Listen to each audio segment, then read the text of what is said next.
कभी छोटा ब्लॉग देखा करो, लाइक करा करो, कमेंट करा करो, फॉलो करा करो,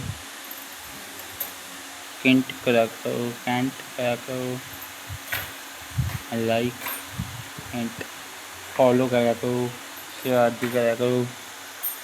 मेरी वीडियो सोहनियां लगदियां लाइक कमेंट करो।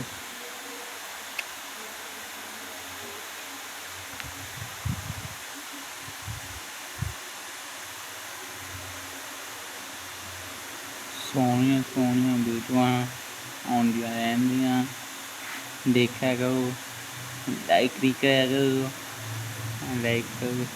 कमेंट करा करो।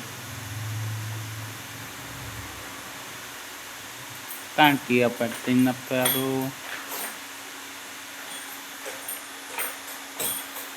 Thank you.